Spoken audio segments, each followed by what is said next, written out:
अस्सलाम वालेकुम, welcome to debate. मैं हूं ईसा नकवी। ख़वातीन हज़रात, प्रोग्राम डिबेट विद ईसा नकवी में मुझे स्टूडियोज़ में पाकिस्तान तहरीक इंसाफ से नईम पंजोता साहब ज्वाइन कर रहे हैं। उनके साथ ही मौजूद हैं स्टूडियो में आमना हसन शेख साहिबा, पाकिस्तान मुस्लिम लीग नवाज़ मेंबर पंजाब असम्बली, और कादिर मंदोखेल साहब पाकिस्तान पीपल्स पार्टी से ज्वाइन कर रहे हैं। पाकिस्तान की सियासत के मामलात के ऊपर भी प्रोग्राम में बात होगी, लेकिन आगाज़ में बात करेंगे कि इस वक्त पाकिस्तान का सूबा पंजाब एक सुपर फ्लड का सामना कर रहा है। एक ऐसी सिचुएशन है जिसको गालिबन आप पंजाब की हालिया तारीख का बदतरीन और सबसे बड़ा सैलाब करार दे सकते हैं। मुख्तलिफ अजला में फ़ौज तलब कर ली गई है, आबादियों को मुंतकिल महफूज मकामात पर मुंतकिल होने के ऐलानात किए जा रहे हैं। मुख्तलिफ मकामात पर बंद को तोड़ कर शहरी आबादियों को और अहम इमारतों को, अहम वाटर इंफ्रास्ट्रक्चर को बचाने की कोशिशें की जा रही हैं। बहुत सारे लोगों के पानी में फंस जाने की इतलात हैं, उनके लिए रिलीफ एंड रेस्क्यू ऑपरेशन किया जा रहा है। लेकिन अहम तरीन सवाल ये है कि क्या ये सिर्फ एक नेचर का क्राइसिस है, ये एक नेचर की तरफ से पाकिस्तान के ऊपर ये कुदरती आफत टूटी है, या फिर इसको मैन मेड क्राइसिस भी कहा जा सकता है। भारत की जानिब उंगलियां उठती हैं, जिसने तकरीबन 3-4 माह पहले इंडस वाटर ट्रीटी को इन अबेंस डाल दिया था, अपने तौर पर यकतरफा तौर पर मुअत्तल कर दिया था और पाकिस्तान से पानी के इनफ्लो की डाटा शेयरिंग बंद कर दी थी। अब भारत ने कुछ डेटा इस दौरान शेयर किया, वो प्रॉपर चैनल्स जो इंडस वाटर कमिश्नर के थ्रू होते हैं वहाँ से नहीं किए गए, बल्कि इंडियन हाई कमीशन का मैं आपको एक लेटर दिखाना चाहता हूँ स्क्रीन के ऊपर कि इंडियन हाई कमीशन ने 24 अगस्त को पाकिस्तान के दफ्तर खारजा को बाज़ाब्ता तौर पर एक नोट वर्बाल के ज़रिए आगाह किया कि तवी रिवर जो है जम्मू से एक बड़ा सैलाबी रेला पाकिस्तान में दाखिल होगा।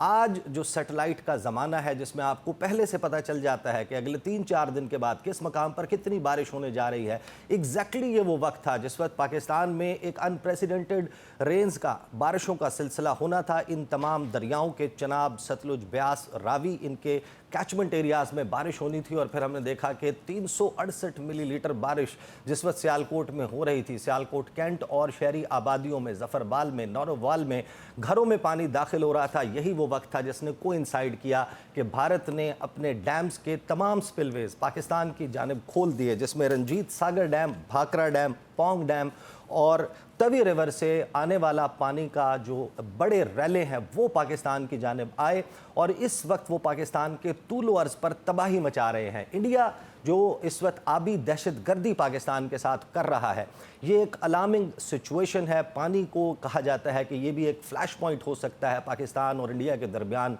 अगली जंग का। आज हम पानी की ज़्यादती का रोना रो रहे हैं और शायद 15 सितंबर के बाद हम यही कह रहे हों कि हमें भारत की जानिब से पानी नहीं भेजा जा रहा।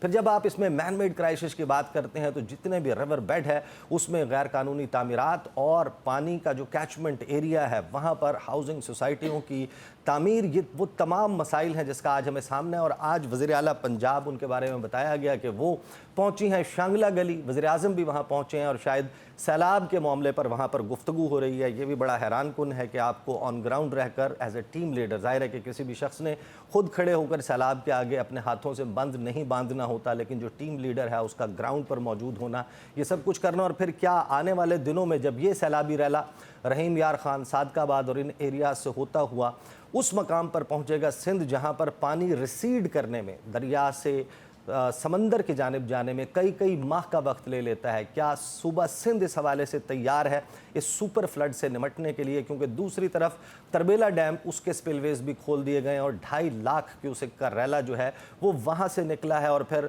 हम देख रहे हैं कि जो इंडस रिवर है, जो दरियाए सिंध है, उसके किनारे पर मुख्तलिफ शहरों बशमूल लिया, डीजी खान, राजनपुर, इन तमाम एरियाज़ में भी सैलाबी कैफियत। तो ये सारी सिचुएशन है, इस पर बंद बांधने के लिए हमारे सियासतदानों ने क्या किया। और ये एक तस्वीर खसूसन मैं आपको दिखाना चाहता हूँ जो आपको स्क्रीन पर नज़र आ रही है। ये आवाम से भी सवाल है कि सैलाब कोई तफरीह का मौका नहीं है। जितने इस वक्त बड़े बड़े पुल हैं जहाँ जहाँ से पानी का रैला गुजर रहा है, हम देख रहे हैं कि लोग वहाँ पर इकट्ठे हो रहे हैं जैसे कोई तमाशा हो रहा हो, वहाँ पर कोई सर्कस लगा हुआ। खुदा न खास्ता पानी का ये रैला अगर थोड़ा सा बढ़े और इन लोगों को बहाकर अपने दरिया, अपनी बफरी हुई मौजों में ले जाए तो फिर हमारे यहाँ ये सवाल होगा, आवाम तनकीद करेगी कि फ़ौज कहाँ थी, हेलीकॉप्टर कहाँ था, हुकूमत कहाँ थी, इमदादी कार्रवाइयाँ करने वाले इदारे कहाँ थे। तो जब आप यहाँ पर पिकनिक मनाने की गर्ज से, जब आप सैलाब को अपनी आंखों से देखने की गर्ज से यहाँ पहुँचेंगे तो पानी बड़ा बेरहम होता है। तो आवाम को खुद भी एक सिविक सेंस का, और पेरेंट्स को अपने बच्चों को ये गाइड करने की ज़रूरत है कि यहाँ पर सैर व तफरीह के लिए जाने के और इसका तमाशा देखने का वक्त नहीं है, बल्कि आपको पानी से और दूर ऐसे महफूज मकामात पर मुंतकिल करना है। बहरहाल, एक तो पानी का रैला है जो सैलाब पाकिस्तान से गुजर रहा है, और फिर एक सियासी सैलाब है जो थमने का नाम नहीं ले रहा, उसके ऊपर भी बात करेंगे। दोनों मौज़ूआत के ऊपर बात करेंगे। हम ये देख रहे हैं कि इस वक्त पाकिस्तान तहरीक इंसाफ उसने कुछ अहम डिसीजंस लिए हैं, और उन्होंने फ़र्स्ट स्टेप पर यह कहा है कि हम तमाम जो कायमा कमेटियाँ हैं कौमी असम्बली की और फिर जुडिशल कमीशन से भी मुस्ताफ़ी होने का ऐलान किया है। पहले तो आपके अपने एरिया से भी मेरा ख्याल है मंडी बहाउद्दीन, और यहाँ पर भी पता चला है कि सैलाबी कैफियत है। क्या सूरत हाल है और क्या हुकूमत भरपूर किस्म की कार्रवाइयाँ करती हुई नज़र आ रही है शहरी आबादियों को बचाने के लिए, लोगों को बचाने के लिए? बहुत शुक्रिया ईसा नकवी साहब, आपने मौका दिया।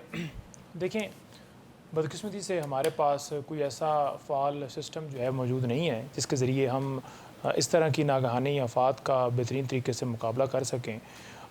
रेस्क्यू ऑपरेशंस जो हैं वो होते हैं, फ़ौज तलब कर ली है, फ़ौज आकर ऑपरेशन कर रही है, लेकिन आप देख लें कि हालिया जो एक आफत आई हुई है मुख्तलिफ़ जगहों पर, बारिशें जहाँ पर सैलाब, लोगों के घर गिर रहे हैं, लोग घरों से बेघर हो रहे हैं, तो उसमें बहुत वक्त लगा है। और हमारे पास इस सारे सिस्टम को जो है बचाने के लिए, इस तरह की आफत का सामना करने के लिए हमारे पास उस तरह का सिस्टम मैं समझता हूँ कि मौजूद नहीं है, कमज़ोर है। जहाँ हमारा पड़ोसी जो है वो हमारा दुश्मन है इंडिया, थोड़ा वहाँ सैलाब का रेला हमारी तरफ वो छोड़ दें तो यहाँ पानी पानी हो जाता है, और वो हमें धमकियाँ लगा रहे हैं। हम बिल्कुल एटमी मुल्क हैं और हमने उस पर दिफा पे बेहतरीन काम किया, लेकिन इस सारे मामले के ऊपर मैं समझता हूँ कि मज़ीद काम की ज़रूरत है। परफेक्ट कोई ऐसी चीज़ नहीं है कि हम कहें कि बड़ा ज़बरदस्त जो है वो हो चुका है। अपनी जगह पर कोशिश जारी है, लेकिन मैं नहीं समझ रहा कि कोई इस तरह का कोई सदबाब अब तक किया गया है जिसमें कोई खातर खा रही। सियासी बात के ऊपर मैं बाद में आता हूँ। आमना शेख साहिबा, वज़ीर आला पंजाब मरी पहुँची हैं, शांगला गली पहाड़ों पर ज़ाहिर है कि सैलाब नहीं पहुँच सकता, वो उसकी पहुँच से बहुत दूर हैं। वज़ीर आज़म पाकिस्तान भी गए हैं, कायद मियाँ मोहम्मद नवाज शरीफ भी वहाँ पर मौजूद हैं, बड़े लीडर्स बुलाए जा रहे हैं। ज़ाहिर है कि ये एक ऐसा मौका है कि अनप्रेसिडेंटेड सैलाब है। हमने देखा कि 55 साल का जो पाकिस्तान का सबसे बड़ा थ्रेट था, इंडिया के साथ जंग हुई, उस वक्त वज़ीर आज़म ने कहा कि मैं स्विमिंग पूल में था, और आज जब सैलाब का एक बदतरीन सूरत हाल का सामना है तो शांगला गली, इज़ दैट जस्टिफाइड? अच्छा, सबसे पहले तो मैं आपको ये बता दूं कि कल जो है वहाँ पे मरी में एक मीटिंग थी जो मियाँ मोहम्मद नवाज शरीफ साहब के साथ प्राइम मिनिस्टर, चीफ मिनिस्टर और कुछ और लोग उसमें मौजूद थे, और उस मीटिंग का एजेंडा ही इस वक्त की जो फ्लड क्राइसिस सिचुएशन है वो था। और उसके बाद उस मीटिंग में former prime minister Nawaz Sharif साहब ने करंट प्राइम मिनिस्टर और करंट चीफ मिनिस्टर दोनों से ये फ़ौरन इंस्ट्रक्शंस दी कि आप दोनों फ़ौरन से पहले अपने अपने हलकों में पहुँचें और वहाँ पर जाके flood relief, because obviously they are responsible not only for one हल्का but also for the entire province, and in case of the prime minister he is responsible for the entire country. उसके बावजूद नवाज शरीफ साहब क्योंकि party के leader भी हैं और उनकी गाइडेंस के मुताबिक इस वक्त दोनों हुकूमतें चल रही हैं, तो उन्होंने फ़ौरन ये इंस्ट्रक्शंस दी हैं जिसके मुताबिक चीफ मिनिस्टर और प्राइम मिनिस्टर अपने अपने हलकों में वापस पहुँच रहे हैं। सो आई डोंट थिंक कि एक मीटिंग वहाँ पर बुलाई गई, क्योंकि ऑब्वियसली उसके ऊपर मशावरत में नवाज शरीफ साहब का भी होना बहुत ज़रूरी था। पंजाब के अंदर भी और पूरे पाकिस्तान में मुस्लिम लीग नवाज़ का प्राइमरी कंसर्न जो है हमेशा से आवाम की बेहतरी रही है। और इस वक्त मैं आपको थोड़ी सी और डिटेल्स दे दूं कि कल से आज तक 20,000 लोग जो है वो उनको रेस्क्यू किए जा चुके हैं। 51 रिलीफ कैंप्स लगाए जा चुके हैं जिसके अंदर 68,000 रेस्क्यू किए गए हैं लोग, 450 रैपिड रिस्पांस यूनिट्स और 323 मोबाइल मेडिकल टीम्स जो हैं वो हेल्थ डिपार्टमेंट ने इस वक्त ऑन ग्राउंड प्रोवाइड किए हैं। तो मेरा ख्याल है कि इस चीज़ के ऊपर अनफॉर्चुनेटली जिस तरह से आप लोगों ने विद ड्यू रिस्पेक्ट, लेकिन मीडिया ने हर चीज़ को सनसनी बनाने का एक काम सीख लिया हुआ है। आई थिंक उससे ज़्यादा इंपॉर्टेंट है कि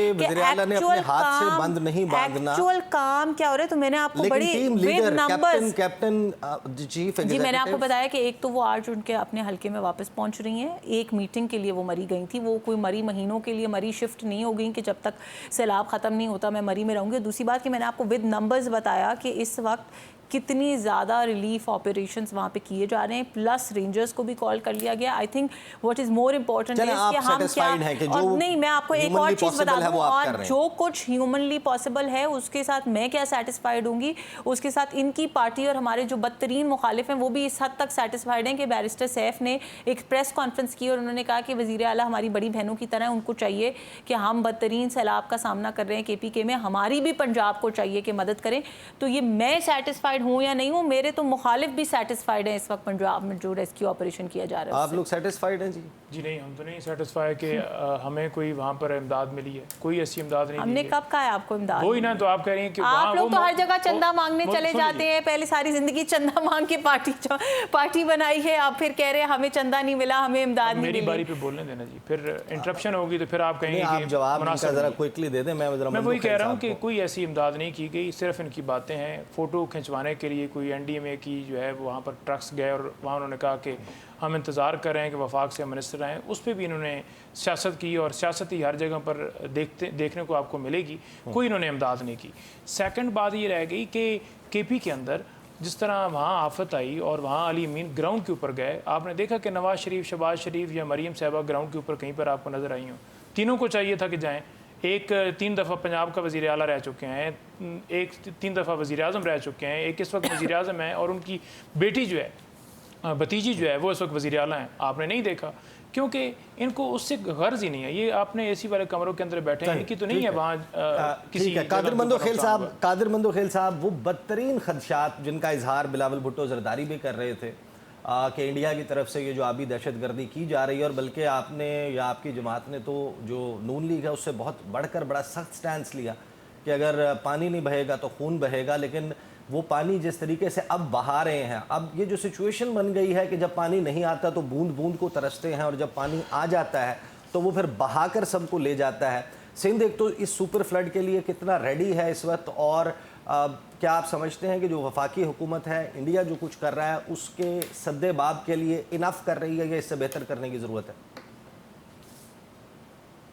जी इहसान नकवी साहब, सबसे पहले तो बड़ी अफसोसनाक सूरत हाल है पंजाब में, और आप देख रहे एक प्लेन ज़मीन है, पूरा का पूरा पानी का पानी है, और मज़ीद भी ख़तरे की घंटियाँ बजा रहा है। तो अल्लाह खैर करे, क्योंकि गरीब लोग ही पिसते हैं, अमीर तो बंगलों में रहेंगे, उनको तो कोई परवाह नहीं है। लेकिन जो आपने बिलावल भुट्टो साहब की बात की, उन्होंने उस वक्त कही थी कि जब उन्होंने कहा कि हम दरियाए सिंध पानी रोकेंगे, वो कहा था, ठीक है। लेकिन मैं साथ साथ ये भी कहूँगा कि हिंदुस्तान हमारा एक दुश्मन मुल्क है, दुश्मन से आप क्या तवक्को रख सकते हैं? आप यही तवक्को रख सकते हैं कि वो कभी आपके ऊपर इल्गार करेंगे, पूरी दुनिया में वो रुसवा हो गए, और उसके बाद पानी बंद करना छोड़ना, ये तो ज़हनी तौर पे हमें तैयार होना चाहिए उसके लिए, क्योंकि ज़ाहिर बात है वो दुश्मन है, दुश्मन से तवक्को क्या रख सकते हैं उसमें। ठीक है, इसी के ऊपर भी जंग हो सकती है, इसी के ऊपर भी दंगी दी जा सकती है, वो एक अलग एक जो खर्चा पॉलिसी है वो क्या करना है क्या नहीं करना है। तो मैं ये समझ रहा हूँ कि इस वक्त जो खैबर पख्तूनख्वा में पानी का सैलाब का सूरत हाल था वो अब पंजाब में है, और अल्लाह खैर करे, क्योंकि इसी पानी ने फिर सिंध से गुजरना है, बलूचिस्तान से गुजरना है, और समंदर में जाके गिरना है। तो मैं ये समझ रहा हूँ कि इस मरतबा जो है ना, इस मरतबा नहीं बल्कि हमेशा जो है ना, वो चारों सूबे एक दूसरे की मदद भी करते हैं और एक दूसरे का हाथ भी बढ़ाते हैं। और इस वक्त भी मैं ये कहूँगा कि यकीनन खदशात, यकीनन सूरत हाल, ये सारी चीज़ें तो है हमारे सामने कि अगर ये पानी इंडिया ने पहले भी धमकी दी थी तो हमने उसके लिए क्या तदाबीर की है, क्या हमने एहतियात की है, क्या हमने उसके हवाले से काम किया है, तो ये सवाल तो है। लेकिन उसके बावजूद मैं ये कहूँगा कि इस वक्त मेरे ख्याल में तनकीद का वक्त नहीं है। इस वक्त पाकिस्तानी जो है ना वो एक मुसीबत में है, सैलाब पे सैलाब, और ये जो क्लाउड बरस्ट है, सैलाब है, ये सारी चीज़ों से निपटने के लिए मैं समझ रहा हूँ कि चारों सूबों को मिल के बशमूल वफाक के इस सैलाब का इन आफत से निपटना चाहिए मेरे हिसाब से। सही, ठीक है। मैं आपके पास वापस आता हूँ। जी पंजोता साहब, अब आ जाएँ ज़रा सियासी मामलात पे। ये जो सैलाबी कैफियत हम पंजाब के मैदानों में देख रहे हैं, एक सियासी सैलाब भी आप गालिबन लाने की कोशिश कर रहे हैं, लेकिन जो आपका सियासी सैलाबी रैला है, आपके ख्याल में हुकूमत का बंद तोड़ देगा, या फिर हुकूमत का बंद इतना ऊंचा है कि आप उसके क्रॉस नहीं कर पाएंगे? क्योंकि आपने फर्स्ट स्टेप में कल ये कहा कि आप लोग इस्तीफ़े देने जा रहे हैं कमेटियों से, तो क्या सारे लोगों ने इस्तीफ़े दे दिए? पॉलिसी है क्या, करना क्या आप लोगों को? देखिए ईसा नकवी साहब, बात यह है कि जो झूठ का निज़ाम होता है ना, वो देर पा नहीं चल पाता। वो इंशाअल्लाह ताला झूठ का निज़ाम गिरेगा। एक झूठ पे इमारत बनाई गई है जिसमें आपने देखा कि जिस तरह मैंडेट लूट के और असम्बली के अंदर सारे बैठे हैं और सारा सिस्टम में यरगमाल बनाकर और समझते हैं कि कहीं इकॉनमी बेहतर हो जाएगी, पाकिस्तान में कहीं खुशहाली आ जाएगी। जब तक इंसाफ नहीं होगा, रूल ऑफ़ लॉ नहीं होगा, आपके मुल्क के अंदर बेहतरी नहीं आ सकती। रूल ऑफ़ लॉ होगा, जमहूरियत होगी, तब आपके मुल्क के अंदर कोई बेहतरी आ सकती है, मुल्क के अंदर अमन हो। ये चीज़ें ना हों तो कैसे आप बेहतरी ला सकते हैं? तो हमारी जदोजहद है जिसके लिए हम फ़ाइट कर रहे हैं। इमरान खान साहब से कल गुज़श्ता जो मुलाकात हुई है, जैसे मैंने उनको 5 अगस्त को देखा, क्योंकि पहली मुलाकात हुई थी 5 अगस्त जब उनको गिरफ़्तार किया गया था तोशाखाना केस के अंदर और अटक जेल लेकर गए थे, मैं मिला था उस दिन। जिस मोराल के अंदर मैंने उस दिन देखा उन्हें, उससे मैं समझता हूँ कि आज और उससे ज़्यादा बेहतर जो है उस मोराल के अंदर इमरान खान साहब हैं। उनके ऊपर फस्तायत यानी उनके ऊपर ज़हनी टॉर्चर, मोराल और फिजिकल कंडीशन, ये दोनों चीज़ें आप कह रहे हैं कि इंटैक्ट हैं या सिर्फ मोराल हाई है और फिजिकल कंडीशन डाउन है? नहीं, फिजिकल कंडीशन भी उनकी ठीक है, वो एक्सरसाइज करते हैं, वो ठीक है, आज जो खबर आई है बर्दाश्त करने वाले हैं। शिकायत है, तिब्बी मुआयने की दरख्वास्त दी गई है। देखिए तिब्बी मुआयना कोई वो प्लेटलेट्स के लिए नहीं कर रहे, उनके जो आँख है उस आँख के नीचे जो है वो कोई ज़ख़म हमने देखा तो हमें महसूस हुआ कि इनका जो है वो चेकअप कराना चाहिए, क्योंकि कोई चीज़ अगर वहाँ उनको काटी है, कोई कीड़ा लगा है या कोई जिस तरह का मौसम है, तो चेकअप तो अब आपको कोई चीज़ आकर काट जाए तो आप कहेंगे कि हम मैं चेक नहीं करवाता। तो इसका मतलब ये नहीं है कि आप घबरा गए और स्टाम्प देने के लिए तैयार हैं। वो आपने कल का ट्वीट देख लिया होगा कि इमरान खान किस जगह पर खड़े हैं और ललकार रहे हैं और मुकाबला कर रहे हैं इस फस्तायत का। उनकी एलिया को आइसोलेट किया, उनके ऊपर सख्तियाँ हैं, दबाव उनके ऊपर डाला जा रहा है, लेकिन वो दबाव सारा डालने का मकसद ये है कि इमरान खान को तोड़ा जाए। तो अब ये क्या है कि आपने मुझे खान साहब ने भी ये कहा और मुझे बीबी साहबा ने अलहदा होकर कहा कि ये मेरे साथ किया जा रहा है, यानी साफ़ पानी भी मुयसर नहीं है जिससे हम वुज़ू कर सकें या नहा सकें या कपड़ों के लिए साफ़ पानी हो। लेकिन ये सारा कुछ करने के बावजूद हम अपने मौक़िफ़ पर कायम हैं। ये कल जाकर आपने या रात को जिस टाइम आपको टाइम लगे आपने जाकर हमारी तरफ से ये मौक़िफ़ दे देना है। तो उन दोनों का तो ये मौक़िफ़ है। दूसरी ये चीज़ है, कमेटियों को उन्होंने कहा, जुनैद अकबर साहब ने इस्तीफ़ा दे दिया है। इसके अलावा जो बाकी लोग हैं वो भी तमाम, फैसल अमीन साहब, उन तमाम लोगों ने इस्तीफ़े दे दिए हैं। कुछ रह गए होंगे तो वो भी दे रहे हैं और इंशाअल्लाह तमाम देख रहे हैं आ चुका है। उसके अलावा मस्ती खेल का आ गया है, शेख वकास का आ गया है और साजिद हैं MNA, उनका आ गया। प्रेशर बिल्ड हो जाएगा पार्लियामेंट तक है? जी नहीं, ये पॉलिसी जो है वो फेडरल तक नहीं है, ये आगे आने वाले दिनों के अंदर, ये खान साहब ने कल कहा कि ये पहला हमारी तरफ से स्टेप है। ठीक है जी, तो इसमें ये नहीं है कि आप ये कहें कि पंजाब के अंदर इन्होंने बचा लिया है, सेनेट के अंदर बचा लिया तो उधर क्या। ये आप समझ लें कि एक एहतजाज का पहला स्टेप है कि हमने यहाँ से इस्तीफ़ा जो है वो दिया है, क्योंकि यहाँ बैठने का फ़ायदा ही नहीं है। आपने देखा कि जुनैद अकबर ने 100 मीटिंग्स बुलाई, चीनी स्कैंडल के ऊपर ही खाली क्या हो गया। कितने उन्होंने आकर इजलास बुलाए, कितने उन्होंने जाकर बातें की, कमेटियों के अंदर क्या क्या इनपुट दी। जो आज हालात हैं पाकिस्तान के अंदर कि इमरान खान साहब तक मुलाकात के लिए भी 4 महीने हमें लगे और कल भी अदालत ने बार बार कोशिश करके, एक सियासी कैदी हैं, कोई भी कैदी उसके पास राइट है कि उसकी फैमिली वकला जाकर मिलें, वो तक नहीं यहाँ पर मुयस्सर। और अगर इनको पता चल जाए कि कल अडयाला जेल पेशी कारकुनान आ रहे हैं, आपने देखा होगा असद कैसर के घर, अली बुखारी के घर, न्याजुल्ला न्याजी के घर, लोगों के घरों में छापे मारना शुरू कर देते हैं। पुलिस से पूछा जाता है, वो कहते हैं जी ऊपर से हुक्म मिला है, बस इनको जाकर आपने जाकर हिरासा करना है, इनके घर में जाकर ये सारा करना है। ठीक है, मुझे ब्रेक पे जाना है, ब्रेक से वापस आएंगे, बात करेंगे कि पाकिस्तान तहरीक इंसाफ अब जो एक नई हिकमत अमली के साथ आई है मैदान में, क्या वो हुकूमत को अंडर प्रेशर लाने की कोशिश कर रहे हैं, और अगर कर रहे हैं मकसद यही है तो हुकूमत क्या इससे कोई दबाव महसूस कर रही है। बात करते हैं आफ्टर द ब्रेक।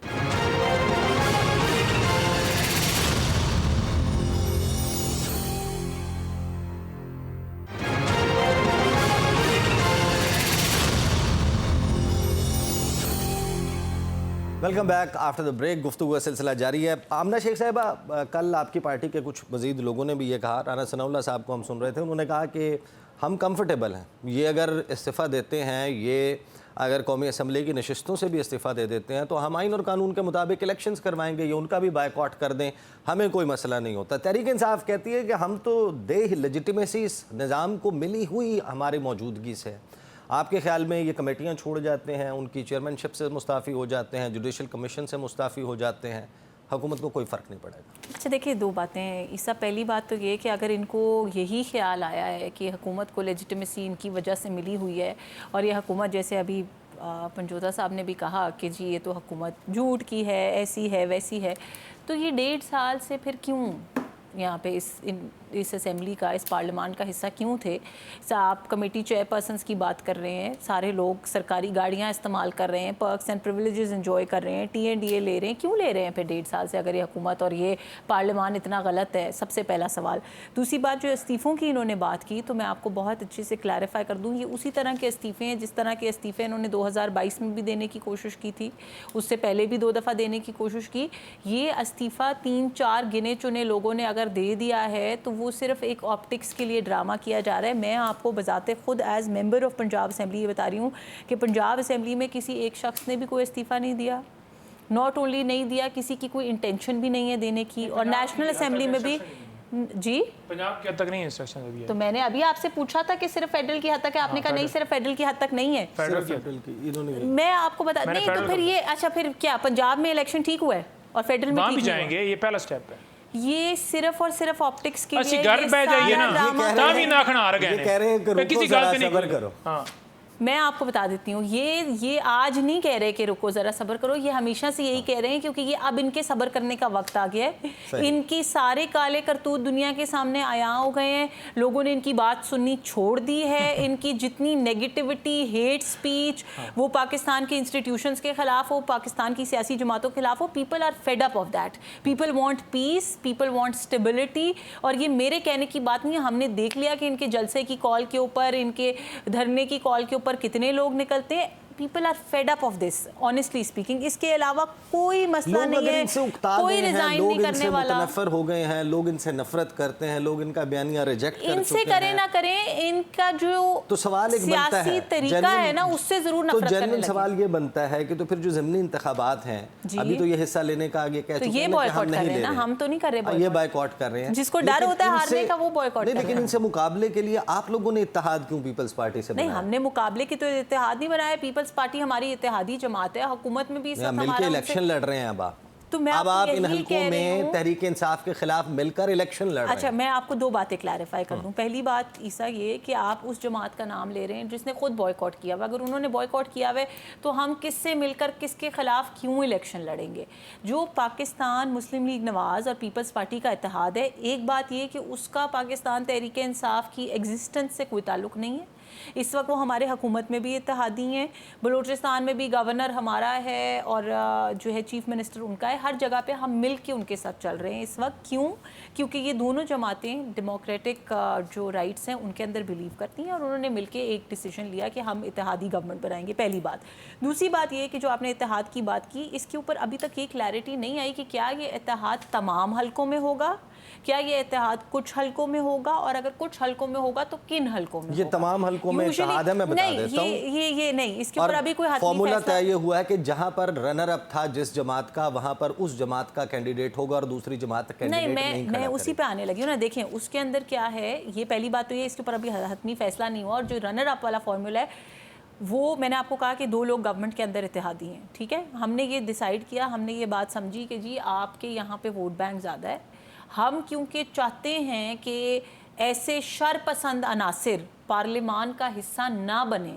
मैं ये नहीं कहती हूँ कि ये, पहली बात तो ये तो कि आप ये अपने जोरे 100% बाजू से इनको हरा दें। नहीं तो आप हम तो पीपल्स हरा पार्टी रहे हैं, का सहारा हम क्यों तो ले बहुत रहे सारे, हैं? हम तो या बहुत पीपल्स पार्टी इनको अपने जोरे सहारा बाजू कोई से नहीं हरा ले दें? रहा। सहारा देखें, एक सेकंड, मैं आपको बहुत अच्छा जर्नलिस्ट समझती हूँ, आई एम श्योर कि आपकी जो है political electoral alliance is for a reason. No, I will tell you what reason it is. आपका, I am sure you understand politics better than saying this. जिस वक्त एक हलके में PMLN का एक कैंडिडेट इलेक्शन लड़ रहा है और उसका 60,000 वोट है और पीपल्स पार्टी के कैंडिडेट का 20,000 वोट है, मैं आपको एक हाइपोथेटिकल नंबर्स दे रही हूँ, तो आपको ये पता है कि पीपल्स पार्टी के कैंडिडेट ने हारना ही हारना है, लेकिन वो 20,000 वोट टूटेंगे, ख़राब होंगे, तो हो सकता है आपके मुखालिफ को भी जाएं। सो इट्स बेटर कि जी आप मेरे हुकूमत में भी आए हैं, आप मेरे कैंडिडेट के खिलाफ अपना कैंडिडेट ना खड़ा करें, एंड वाइस वर्सा। मैं अब आपको बताता हूं, प्रोड्यूसर साहब रेडी करके रखें। वो जो हनीफ अब्बासी साहब ने एक तो प्रेस कॉन्फ्रेंस राजा परवेज अशरफ साहब के साथ की है ना, जरा वो पहले वाला भी निकलवा लें कि 8 फरवरी 2024 से पहले ये जो अलायंस का फॉर्मूला, मैं आ रहा हूँ जी, वो जो अलायंस का फॉर्मूला बना था वो बंदोखेल साहब आपके लिए भी सुनना बड़ा जरूरी है। आपके मैं कंफर्म कर रहा हूँ ना जी, आप क्यों प्रोड्यूसर साहब को तकलीफ दे रहे हो पुरानी वीडियो ने? मैं कंफर्म करो ऐसे ही हुआ है जैसा आप बता रहे हो। सुन लें जी, मैंने नहीं देखी वो video, so I can't comment on that. अच्छा चले, मैं प्रोड्यूसर साहब मुझे बताएं वीडियो रेडी है? हाँ दिखा दें। वीडियो भी वीडियो भी अवेलेबल हो जाती है। हनीफ अब्बासी साहब क्या कहा करते थे पीपल्स पार्टी के बारे में, अब उस पीपल्स पार्टी, वो अलग बात है। वो अब पीपल्स पार्टी आपको अच्छी लगने लग गई है। वो एक शख्स का पर्सनल एक अगर सही। स्टांस है तो उसको मंदोखेल साहब कौन सी मजबूरी है, कुछ हमें समझाएं। एक तरफ आप लोग कहते हैं कि ये फॉर्म 47 पे बने हुए, आपके गवर्नर पंजाब के नदीम अफजल चंद आपके मरकजी सेक्रेटरी इतलात, शैला रजा साहिबा आपकी बड़ी सीनियर मेंबर हैं, आप खुद बजाते खुद इतना बड़ा थद्दा उठाकर बैठे होते हैं फॉर्म 45 का अपने, और आप ये रोना रो रहे होते हैं कि हमारे साथ ये हो गया, तो अभी इनके साथ मिलकर फॉर्म 47 इकट्ठा करेंगे। ईसा नकवी साहब बड़ी लंबी गुफ्तगू आपने दोनों हमारे जो सर अब आप तसल्ली से जवाब नहीं मैं तसल्ली से ये पब्लिक अकाउंट कमेटी से शुरू करता हूँ। देखिए पीटीआई के दौर में हमेशा जो रवायत रही है कि अपोजिशन लीडर जो है ना वो पब्लिक अकाउंट कमेटी के चेयरमैन हो, लेकिन पीटीआई के वक्त में शहबाज शरीफ साहब को नहीं बनाया। फिर जब मौजूदा हुकूमत आया तो पीटीआई ने कहा हमारा हक है, लेकिन फिर हुकूमत ने या जो इत्यादी है उन्होंने उनको दे दिया। आपको ईसा नकवी साहब बताओ, मैं पिछले पार्लियामेंट का हिस्सा रहा हूँ, मेरी बड़ी ख्वाहिश थी कि पब्लिक अकाउंट कमेटी का चेयरमैन तो दूर की बात है कि मेंबर रहूं। मेंबर कितनी वैल्यू है, चेयरमैन तो बहुत बड़ी चीज होती है। पब्लिक अकाउंट कमेटी पाकिस्तान के लगभग 27 वफाकी से मंदोखेल साहब बहुत माजरत, मैं आपके जवाब को तड़का लगाने के लिए मैं आपको जरा सुनवा दूं। हनीफ अब्बासी साहब मैंने निकाल ली हैं 8 फरवरी 2024 से पहले इनकी जमात आपकी जमात के मुतल्लिक, इत्तेहाद के मुतल्लिक क्या कह रही थी, तो ये 2 पल में क्या माजरा हो गया कि जंगल का जंगल हरा हो गया। आपके तो जज्बात बदल गए, ख्यालात बदल गए, सुनाएं जी। हमने कभी ये नहीं कहा था कि हम पीपल्स पार्टी के साथ इलेक्शन लड़ेंगे। हम किसी के साथ इत्तेहाद करेंगे ना, ये जो इत्तेहादी हैं ये इलेक्शन का इत्तेहाद है, इंतखाबी इत्तेहाद है, नहीं। उस वक्त से लेके आज तक हम कहते हैं पीपल्स पार्टी ने अपनी सियासत करनी है और उनकी कारकर्दगी अल्लाह ताला के फजल करम से हमेशा 0/0 ही रही है। यानी अभी वो उठा के स्वाय ये कि भट्टो जिंदा के नारे के अलावा कभी वो ये नहीं बता सकेंगे कि हमने जनाब इस मुल्क के लिए मोटरवेज दी, हमने इस मुल्क की इलेक्ट्रिसिटी जो है वो उसको पूरा किया, हमने दहशतगर्दी, वो एक ही कहेंगे भट्टो जिंदा। अभी भट्टो जिंदा नहीं है, खुदा के लिए भट्टो मर चुका है। मंदोखेल साहब इत्तेहाद मुबारक। देखिए आपके सवाल से पहले मैं जवाब जरूर दूंगा, लेकिन मेरी बात को आपको सुननी पड़ेगी। जी सुन। पब्लिक अकाउंट कमेटी जो है ना वो इतनी ताकतवर कमेटी है कि जो पूरा असम्बली एक तरफ और पब्लिक अकाउंट कमेटी पूरा वफाकी हुकूमत का वो एहतसाब कर सकती है। मैं एक छोटे से कमेटी का चेयरमैन था, खसूसी कमेटी का। मेरे पास ये इख्तियार थे, मैं आईजी के जरिए सेक्रेटरी के वारंट निकालता था। शोकास तो छोटी एक वफाकी सेक्रेटरी जो बाना बनाए कि मैं बाना अस्पताल में हूँ, तो मैंने ये अहकाम दिए कि उनको स्ट्रेचर पर उठा के ले आना। आप मुझे बताओ क्या पीटीआई ने ये मौका ज़ाया नहीं किया जहाँ वो एहतसाब की बातें करता है, जहां वो ये कहता है कि हुकूमत चोर है, पीपल्स पार्टी चोर है, नून लीग चोर है। तो ये खूबसूरत सी ताकतवर कमेटी थी, उसके जरिए वो पूरा पाकिस्तान को हिला सकती थी। मगर क्या मजबूरी है, उन्होंने इस्तीफे जब दिए, अब मुझे बताओ ये असम्बली में करेंगे क्या? सारा काम तो कमेटियां करती है, कमेटी रिकमेंडेशन देती है, कमेटी डिस्कस करती है, असम्बली में तो एक 2 मिनट की स्पीच होती है। तो मैं ये कहूँगा जो माजी में गलती की है पीटीआई ने, एक मरतबा बहुत बड़ी गलती की है। पंजोता साहब इसको कहते हैं कि ये शुरुआत है, आगे चल के क्या होगा, आप इस्तीफा देंगे उसी तरह फिर क्या होगा। दूसरी बात ये कि आपने राना सनवाला की बात सुनाई थी। राना सनवाला ऐसी वकील है जैसा सलमान अकरम राजा सियासतदान है। ये बहुत कम लोग पंजोता साहब की तरफ होते हैं कि वकील भी अच्छे, सियासतदान भी अच्छे। आप मुझे बताओ कि वो कहते हैं कि कोई वाकया हो जाए तो आपको वहां बांजा भतीजा और शो करना पड़ेगा। इसका क्या मतलब है? इसका मतलब तो सीधी सी आता ये है कि आप खुद ही अपने केस को खराब करे हो, क्योंकि ये भी नामौलूद वकील है, सलमान अकरम की तरह नामौलूद सियासतदान। इस वजह से उनको समझ नहीं है कि मैं बात क्या कर रहा हूँ। तो मैं ये समझ रहा हूँ कि एक चीज को, यानी कहते हैं कि अगर एक आदमी को आपने नाजायज सजा दी है तो 99 जो सजा याफ्ता लोग हैं वो भी शक में चले जाएंगे, एक आम कहावत है। बाकी जो आपने हनीफ अब्बासी साहब की बात सुनाई थी, तो हनीफ अब्बासी साहब की खिदमत में अर्ज करता हूँ कि इतना ये अक्लमंद आदमी है, वो आप शो उठा के देख ले आमिद मीर का, जब ये MMA का MNA था पिंडी से, उन्होंने कहा कि देखिए पार्लियामेंट नीचे, ऐवान सदर ऊपर बिल्डिंग में, यानी सामने जियो का दफ्तर है। वो इतने अक्लमंद और इतना पढ़ा लिखा आदमी है, उससे क्या वो कहते हैं भुट्टो जिंदा के अलावा क्या है? क्या जो इस वक्त इंडिया को आपने नच डाला, तो क्या ये भुट्टो की वजह से नहीं जिसने एटम बम आपको दिया है? क्या ये जो मिसाइल टेक्नोलॉजी जहां आपने उनके सारे जहाज गिरा दिए, ये सर हमें ये बताएं कौन सी आप जो है वो अलिफ लैलवी दास्तान लेकर बैठ गए, हमें ये बताएं कि क्या मजबूरी है कि आप दोनों मिलकर इलेक्शन लड़ रहे हैं इनके खिलाफ? अच्छा मैं ठीक जो खत्म शुद्ध हो चुके हैं उनके खिलाफ। अच्छा सुन लो, आपने सारी चीजों को अलिफ लैला का वो दास्तान सुना दी है, लेकिन आप ये नहीं कहते कि ये जो अपनी इंतखाबी एहतियात की है, अभी जो कल परसों हुआ है, उससे पहले हम हुकूमत में सपोर्टर बैठे हुए मुस्लिम लीग नून के, पंजाब में हम सपोर्टर बैठे हुए हैं उनको, बलूचिस्तान में हमारी मुश्तरका हुकूमत है। तो अब जब ये सारी चीजें हमने कर दी है, तो ये जो एक एहतियात है, यकीनन मोहतरमा शेख साहिबा ने सही कहा कि जहां ये फार्मूला है, वो बाकायदा प्रेस कॉन्फ्रेंस के जरिए हनीफ अब्बासी साहब, हमारे राजा परवेज अशरफ साहब, सारे बैठे हुए थे कि इससे पहले भी 2024 के इलेक्शन में भी ये फार्मूला कहीं कामयाब हो कि नहीं हुआ। जहां सेकंड जो मेजॉरिटी पार्टी है उसको हक है उस टिकट लेने का, वहां 7 सीटें जो नून लीग दे दिए, एक जो जरताज गुल साहिबा का जहां पीपल्स पार्टी का वास्टन ज्यादा, तो वो उनको दे दिया। हमें तो सर, लेकिन सर मैं आपके पास वापस आता हूं, मैं थोड़ी सी आपकी बात में थोड़ा सा और मिर्च मसाला बढ़ा देता हूँ जी। बड़ा तो माजी में आप शहबाज शरीफ साहब की बातें भी तो याद रखे ना, जिसने क्या कहा कि हम घसीटेंगे, हम ये करेंगे, वो भी तो याद रखे ना। फिर वही शहबाज शरीफ साहब है जो जरदारी साहब के सामने जो है ना वो इस्तकबाल के लिए खड़ा होता है, ये भी जरा फिर बोल देना ताकि आपका पूरा जुमला मुकम्मल हो जाए। ठीक है, मैं आपके पास वापस आता हूँ। पंजोता साहब, इलेक्शंस तो आप लोग नहीं लड़ रहे, तो आप लोगों ने तो वॉक ओवर दे दिया। आप लोगों ने कहा कि ठीक है, आएँ अपने मर्जी के अपने MNAs मुंतखब करवाएं। अब तो कोई चांस नहीं है ना कि आप लोगों का हिमायत याफ्ता कोई जीत सकता है। मुकाबला पे तहरीक लब्बैक होगी या कोई और आज़ाद उम्मीदवार होगा, तो ये वॉक ओवर देना आपके ख्याल में जायज़ है कि आप बिल्कुल जिस हुकूमत को आप कहते हैं ये स्टेटस को की जमातें हैं, ये नूरा कुश्ती करने वाली हैं, ये आवाम को लूट कर चोरी डाका करके ये खा गए, लूट गए, और जो खा गए लूट गए इस मुल्क को, आपके मुताबिक आपने उनको कहा कि जाओ जी लो अपनी ज़िंदगी, जाओ MNA बन जाओ। आपने तो फिल्म वाला डायलॉग याद करा दिया, सिमरन जा अपनी ज़िंदगी जी ले। देखें, बात ये नहीं है, बात यह है कि ये तफसीलन गुफ्तगू हुई खान साहब के सामने, मैं साथ बैठा हुआ था, और खान साहब का मौक़िफ़ यही था कि मेरी राय ये है कि ये सज़ाएँ जो दी गई हैं ये गलत सज़ाएँ हैं, और इन सज़ाओं को लेजिटिमेट करार देने वाली बात है अगर हम इलेक्शन प्रोसेस का हिस्सा बने और इन हलकों के अंदर जाकर इलेक्शन में पार्टिसिपेट करें।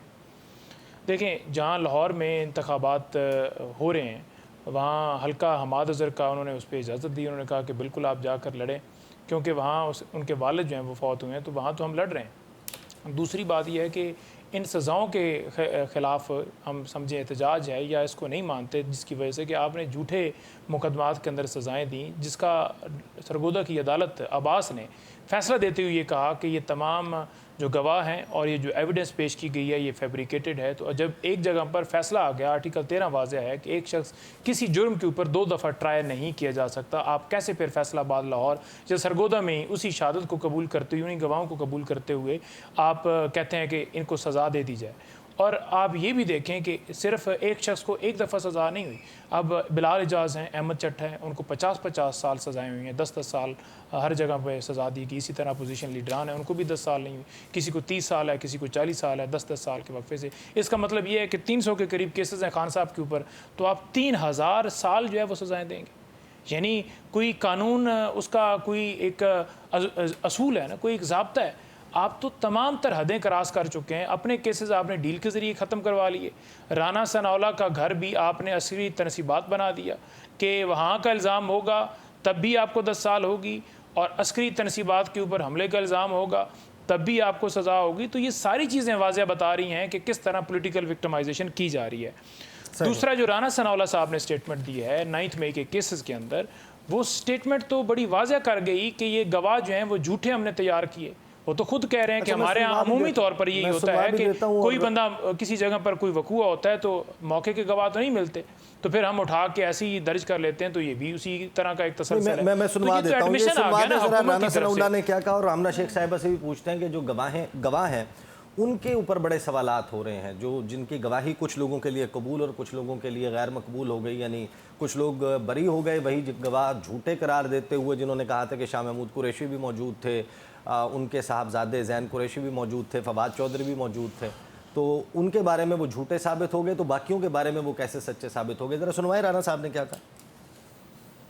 हमारा एक क्रिमिनल जस्टिस सिस्टम है, कोई आदमी बाजार में जा रहा हो, पूरा रश हो, कंधे से कंधा जो है वो टकरा रहा हो, और किसी आदमी को कोई वहाँ पे उसका मुखालफ जो है खुदा ना खासा फायर करके कत्ल कर, वो जितने लोग भी सारे उस वक्त वहाँ पे मौजूद या दाएं बाएं होंगे, कोई उनमें से ना मुद्दई बनेगा ना गवाह बनेगा। वो क्यों उस मुसीबत में पड़े जी? आपको वहाँ पे कोई उसका भाई, कोई भतीजा, कोई अजीज वहाँ पे जो है वो मौजूद करना पड़ेगा। वो कहेगा कि जनाब मेरा भाई था, मेरा अजीज था, वो आगे आगे जा रहा था, मैं उसके पीछे पीछे जा रहा था, इतने में फलां आदमी आया और उसने जनाब इस तरह से पिस्टल निकाला, फायर किया, तो मेरा भाई या मेरा अजीज जो है वो कत्ल हो गया।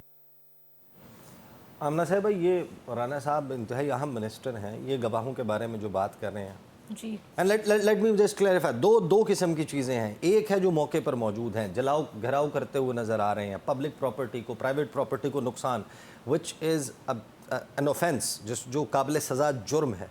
आप बिल्कुल उनको सजाएं दें, सख्त से सख्त सजाएं दें। You think that aiding and abetting such offence is not an offence?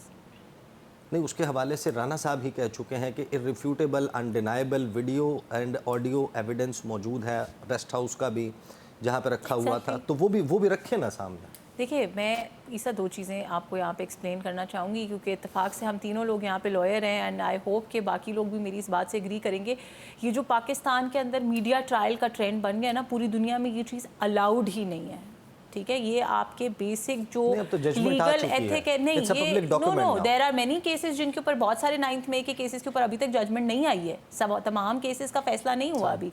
ये हमने जो मीडिया ट्रायल का ट्रेंड शुरू कर दिया है ना, कि अदालत के फैसले से पहले मैं और आप यहाँ बैठ के फैसला करेंगे कि कौन सा गवाह ठीक था, कौन सा जज ठीक था। अच्छा, हम तो अब आजकल ट्रायल जजेस का भी करने शुरू हो गए ना, टीवी शोज में बैठ के हम सिर्फ एक्चुअल क्रिमिनल का या कल्प्रेट का ट्रायल नहीं करते, हम तो जजेस का भी ट्रायल करना शुरू हो गए। सो सबसे पहली बात यह है कि ये लीगल एथिक के बिल्कुल ख़िलाफ़ है।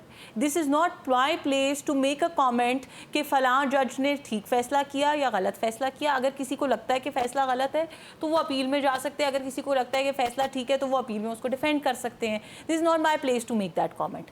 और आपने स्पेसिफिकली जो बात की है, स्पेसिफिकली जो बात की है, के फैसले में आपने ये फॉर्मूला क्यों नहीं अप्लाई किया? नहीं, 12 जुलाई के फैसले के अंदर फैसला सुप्रीम कोर्ट ने दिया, which is the highest forum, which is the high, नहीं, हमने नहीं फुल की, कोर्ट की जजमेंट पे इंप्लीमेंट नहीं किया। एक सेकंड, मुझे let me clarify my self. पहली बात कि ये चीज मैं एज अ लॉयर कह रही हूँ, अक्रॉस पार्टीज हर कोई ये करता है। मैंने कहा है हर कोई ये करता है, पहली बात मैंने कहा है कि हर कोई ये करता है। This is a trend that is prevalent in this country, पहली बात। दूसरी बात ये कि 12 जुलाई के फैसले के ऊपर अमल ना करने की वजह बहुत मुख्तलिफ थी। वो मेरा ज़ाती इख्तलाफ या मेरी पार्टी का ज़ाती इख्तलाफ नहीं था, वो एक अनकॉन्स्टिट्यूशनल जजमेंट थी और मैंने और मेरी पार्टी ने हल्फ उठाया है, सबको इंप्लीमेंट करना चाहिए और फिर लीगल कोर्स ऑफ एक्शन लेना चाहिए। उन्होंने बिल्कुल नहीं कहा कि अनकॉन्स्टिट्यूशनल है, उन्होंने कहा कि ये जजमेंट गलत है। There is a difference between something being unconstitutional. Panjota साहब, ऐसे ही है, अनकॉन्स्टिट्यूशनल और गलत होने में फर्क होता है। सारे के सारे फैसले अनकॉन्स्टिट्यूशनल हैं, किसी को राइट नहीं मिला, किसी को इंसाफ नहीं मिला, ठीक है? एक जज उस साजिश के इल्जाम को मुस्तरद कर रहा है, उस एविडेंस को मुस्तरद कर रहा है, दूसरा जज कैसे सजा देता है कि आप उसको ट्रांसफर करके उसके घर का मीटर उतार लें, उसके बिजली का बिल ज्यादा कर दें, उसके ट्रांसफार्मर के ऊपर गोलियां चला दें। ये कहां आइन के अंदर लिखा है? ठीक है, ये कहां लिखा हुआ है? यानी आप जजेस को धमका के फैसले दे रहे हैं, दिलवा रहे हैं, ट्रांसफर करवा के फैसले दे रहे हैं। आप कह रहे हैं कि बात ना करें, क्यों ना बात करें? आइन के साथ आइन के मुतरादिफ हो, वो एक अलग बात है। मुझे सिविल जस्टिस सिस्टम में, क्रिमिनल जस्टिस सिस्टम में बहुत सारी चीज़ों पे इख्तलाफ हो सकता है, उसके लिए एक अपील का फोरम मौजूद है। सही। कोई चीज़ अगर मेरे आइन के खिलाफ है तो उसको रद्द करना, उसके खिलाफ आवाज़ उठाना मेरा फ़र्ज़ है। मैंने हल्फ उठाया है, constitution of Pakistan is supreme ठीक है, एंड वक्त एनीथिंग मेरे which is pass unconstitutional I have to negate that. सैलाब के मामले पर भी गुफ्तगू करनी है, वक्त मेरे पास ख़त्म हो गया। नईम पंजोता साहब, आमना हसन शेख साहिबा, कादर मंदोखेल साहब हमारे साथ मौजूद थे। ब्रेक लेंगे, ब्रेक से वापस आएंगे, बात करेंगे उस सुपर फ्लड के बारे में जिसका इस वक्त पाकिस्तान को सामना है।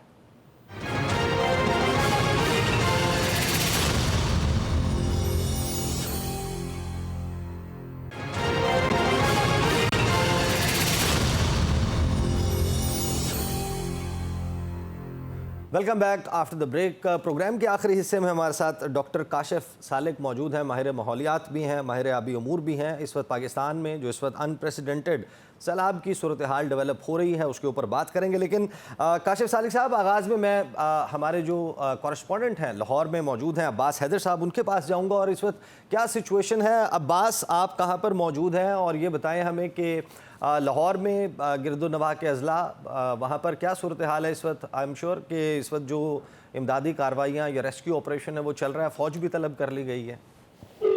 हाँ जी बिल्कुल। असल में लाहौर समेत जो लाहौर के पंजाब के 6 अजला है वहाँ पर इस वक्त एमरजेंसी नाफिज की गई है और हालात अगले 12 घंटे में जो है वो काफी क्रिटिकल बताए गए हैं। खासतौर पर अगर बात करें दरियाए झेलम की और दरियाए चनाब की और दरियाए रावी की, तो तकरीबन दरियाए चनाब में इस वक्त 5.5 लाख क्यूसेक का जो रेला है वो गुजर रहा है और उसकी वजह से कसूर नारोवाल के गिरदोनवाह में जो है वो सैलाब का खतरा मंडरा रहा है। अगर दरिया रावी की बात की जाए तो दरिया रावी में इस वक्त तकरीबन 2.25 लाख क्यूसेक का जो पानी है वो यहाँ से गुजर रहा है, जिसकी वजह से लाहौर में खतरे के बादल मंडरा रहे हैं। खासतौर पर यहाँ पर जो दरिया रावी के मुलाका इलाके हैं वो इस वक्त जो है वो ज़ेर पाए हुए हैं और जो दीगर इलाके हैं उन्हें वार्निंग दी जा रही है बार बार और उन्हें ये कहा जा रहा है कि लाहौर की और दीगर जिनमें खासतौर पर कसूर है जो सबसे ज्यादा इफेक्ट हो रहा है, उसके हवाले से हमें आगाह किया जा रहा है कि इंतजामिया के साथ ताउन करें।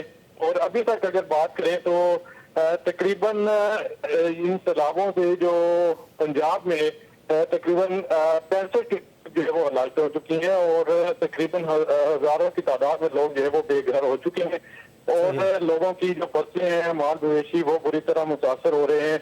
इनकी जो वार्निंग है वो पहले से दी जाती है, लेकिन फिर भी जो पानी है वो इन फसलों में या लोगों के घरों में एंटर होता है तो लोग काफी ज्यादा मुश्किलात का सामना है। आई एम श्योर कि आप भी सेफ रहिए और इस सारी सिचुएशन के ऊपर हम आगे भी नज़र रखेंगे। शुक्रिया अब्बास। काशिफ साहब, समझना ये चाहते हैं, ज़ाहिर है कि हमने देखा कि गुज़श्ता साल सर्दियों में एक अनप्रेसिडेंटेड किस्म का ड्राई स्पेल देखा, सर्दियाँ इतनी खुश्क नहीं होती थी। फिर हम देख रहे हैं कि इस्लामाबाद में टेनिस बॉल के साइज़ की यालाबारी, इतने बड़े बड़े जैसे आसमान से पत्थर गिर रहे हों। फिर अब अनप्रेसिडेंटेड रेन्स और साथ में आंधियाँ और ये जिस किस्म का सुपर मॉनसून और सुपर फ्लडिंग का सामना है, ये प्योरली एक एक्ट ऑफ नेचर है जो हम अगर समझें इसको, या फिर इंडिया की जानिब से जो तमाम के तमाम डैम्स के स्पिलवेज दे वेटेड 97% से जब उनकी फिलिंग कैपेसिटी ऊपर गई, तमाम के तमाम स्पिलवेज एक साथ तवी के ऊपर खोला गया। उसके बाद रजनीत सागर है, शाहपुर कांडी है, पोंग डैम है, ये तमाम फैसिलिटीज़ तमाम का रुख पाकिस्तान की तरफ खोल दिया गया। इसमें क्या दोनों चीज़ें कार फरमा है या सिर्फ हम इसको एक्ट ऑफ नेचर समझें?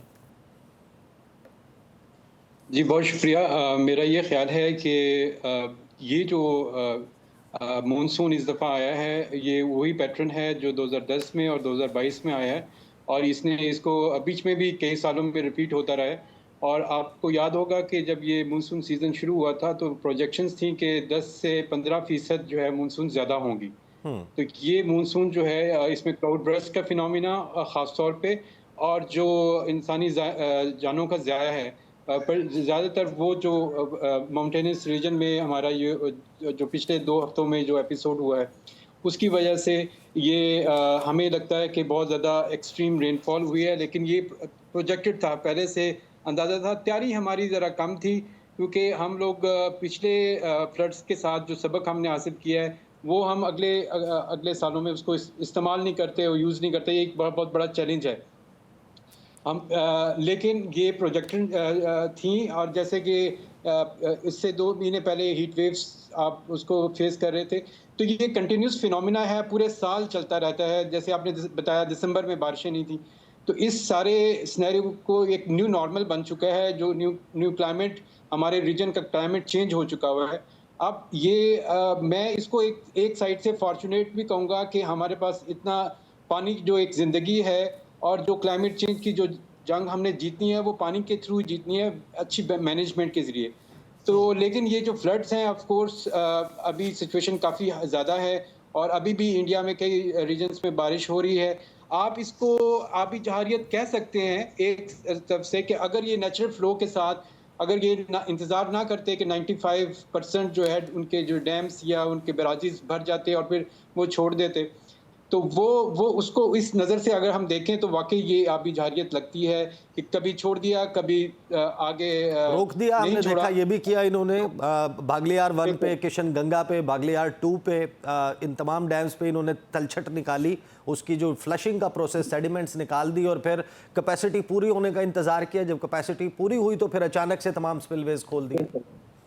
और ये ऐसा चलता रहेगा, ये दोनों रबी खरीफ सीजन में ये लोग इसी तरह की हरकत करते रहेंगे।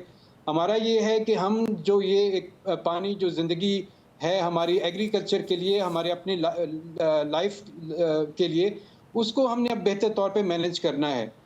आइदर हम लोग चले जाएं डैम्स की तरफ, आइदर हम लोग रिचार्ज की तरफ और स्मॉल डैम्स की तरफ चले जाएं, तो इस पानी को जितने बेहतर तरीके से हम इस्तेमाल कर सकते हैं तो वो हमारी आगे बचत होगी क्लाइमेट चेंज, क्योंकि आगे एक्सट्रीम्स आपको पता है अक्टूबर में जो प्रोजेक्शंस हैं वो तकरीबन 10 to 15% ही पानी की शॉर्टेज बता रहे हैं।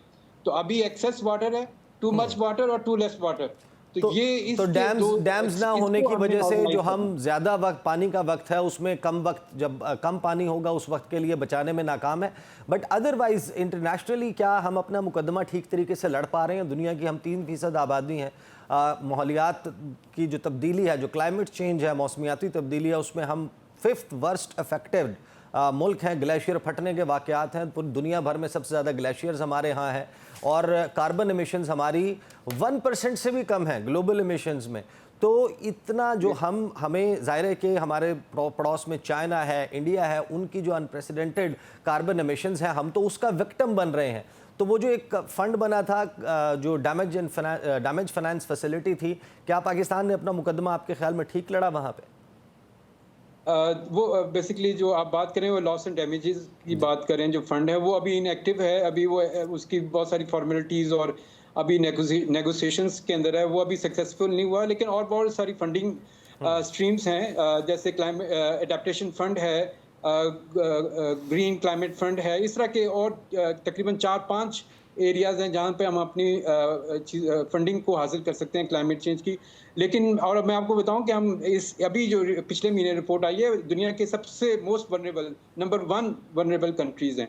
अब ये जंग जो है 2 तरफा लड़ी जाएगी। एक तो हमें अपने इंटरनल रिसोर्सेज के इस्तेमाल करके, जो हमारी कैपेसिटीज़ हैं उनको इम्प्रूव करके, और अपनी कम्युनिटीज़ के अंदर अवेयरनेस करके, पानी के मतलब वनरेबल एरियाज़ के अंदर रहने के मतलब, और जो अर्ली वार्निंग सिस्टम्स हैं उनको इम्प्रूव करके हमने अंदरूनी तौर पे अपनी तैयारी करनी है, और इस क्लाइमेट चेंज की जो इम्पैक्ट्स हैं इसको रिड्यूस करना है। ये तो एक्सटर्नली जो जितनी अपॉर्चुनिटीज़ अवेलेबल हैं, जो फंडिंग अवेलेबल है, और काफ़ी जनरस किस्म की फंडिंग अवेलेबल है उसकी, लेकिन वो अवेलेबल इस तरह नहीं है कि आप अप्लाई करेंगे मिल जाए। आपको बाकायदा उसके लिए प्रपोजल्स बनानी पड़ती हैं, टेंजिबल प्रपोजल्स और उसके आउटकम्स, और उसमें MRV सिस्टम्स डेवलप करके फिर आप उस फंडिंग को अप्रोच कर सकते हैं।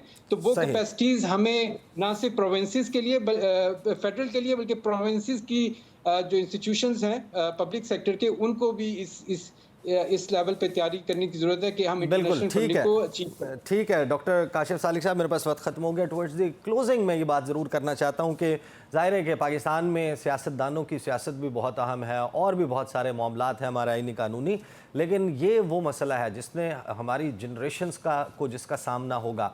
रिवर बेड्स में हाउसिंग कॉलोनियाँ बनाना कहीं से भी जस्टिफाइड नहीं है, और फिर जब आप इतना कुछ अपनी सियासत को और सियासत को चमकाने के लिए करते हैं, इंटरनेशनली जो वर्स्ट अफेक्टेड ममालिक हैं, आप वानुआतू, आप फ़िलीपींस, मालदीव्स, फिजी, इन ममालिक की एक तंजीम बनाएं, इनको इकट्ठा करें और आलमी अदालत इंसाफ को रुजू करें कि जो ग्लोबल नॉर्थ है उसकी डेवलपमेंट की कॉस्ट पाकिस्तान पे कर रहा है, उनकी कार्बन एमिशंस जो हैं वो पाकिस्तान और पाकिस्तान की तरह दीगर ममालिक उनको किस बुरे तरीके से मुतासर कर रही हैं, और वहाँ पर जाकर पाकिस्तान का मुकदमा लड़ा जाए। और जिस फाइनेंस फैसिलिटी की हम बात कर रहे हैं उससे पाकिस्तान के जो इंफ्रास्ट्रक्चर है, आबी इंफ्रास्ट्रक्चर है, डैम्स हैं और फिर जंगलात, उनके तहफ़्फ़ुज़, इस तमाम मामलात के ऊपर फोकस रखने की ज़रूरत है। अब तक के लिए इतना ही, इजाज़त दीजिए, अल्लाह हाफ़िज़।